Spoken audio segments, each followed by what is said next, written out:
বন্ধুরা চলো আজকে সালোয়ার প্যান্ট কাটিং দেখাবো নিউ স্টাইলে। চলো সবাই দু ভাঁজে ফোল্ড করলাম। কোন থেকে নিলাম 14 ইঞ্চি, এখানে নিলাম যেখানে 14 ইঞ্চি সেখানে 3 ইঞ্চি নিলাম, দিয়ে এইভাবে কাপড়টা ফোল্ড করে নিলাম। যেখানে 3 ইঞ্চিটা নিলাম সেই 3 ইঞ্চি অনুযায়ী কাটিং করে নেবো। এই কোণটা ধরে এইভাবে ফোল্ড করে নেবো। ফোল্ড করে নেওয়ার পর যে কোনাকুনি ভাঁজটা হলো, এই ভাঁজ অনুযায়ী এখন সোজা বরাবর কিন্তু এখন কাটিং করে নিতে হবে। তোমরা কিন্তু পুরো ভিডিওটা দেখবে, নালে কিন্তু বুঝবে না। এই কাটিং করে নেওয়ার পর দেখো এইভাবে ঘুরিয়ে নিয়ে উপরটা এইভাবে বসিয়ে নিলাম, হয়ে গেল। এবার এখানে আমরা হাইয়ের মাপটা নিয়ে এইভাবে ড্রয়িং করে কাটিং করে নিলাম। পুরো দেখো আমাদের খুলে নেবো এবার। দিয়ে এদিকে দেখো আমি জয়েন্টটা দিয়ে দিলাম বসিয়ে, পুরো একটা পায়ের বেরিয়ে গেল। এখানে দুটো ডবল আছে, মানে দুটো পার্টি আছে। তো এবার আমরা সেলাই করব। আবার এটাকে এইভাবে বসিয়ে নেবো, যেটাকে ফোল্ড করেছিলাম ফোল্ড করে এর সাথে জয়েন করে নেবো। করে নেওয়ার পর এখানে আমরা হাইটা সেলাই করে নেবো।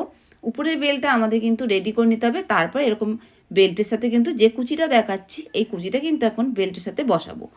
তো এবার আমাদের দুটো হাই একসাথে কিন্তু জয়েন করে নিতে হবে, দুটো পায়েরই। দিয়ে কুচি দুটো এইভাবে আমাদের বেল্টের সাথে জয়েন করে, আর যে 3 ইঞ্চি নিচের দিকে ঝুল নিয়েছিলাম এইভাবে ফোল্ড করে আমাদের কাপটা বসিয়ে নিতে হবে।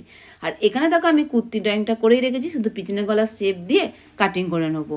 আর হাতাটাও কিন্তু কাটিং করে নিয়েছি। ফাইনালি দেখো আমার 4 মিটার কাপড়ে আজকে কতটা ঘের দিয়ে আমি কিন্তু পাটিয়ালি প্যান্ট আর শর্ট জামা, আর দেখো হাতাটাও কিন্তু লম্বা আছে অনেকটা। খুব সহজ পদ্ধতিতে আজকে তোমাদের একটি অন্যরকম স্টাইলে কিন্তু সালোয়ার প্যান্টটা কাটিং দেখালাম। তোমাদের কেমন লাগলো জানিও। ভালো লাগলে লাইক কমেন্ট, বাই বাই। আজকের ভিডিওটা এখানেই।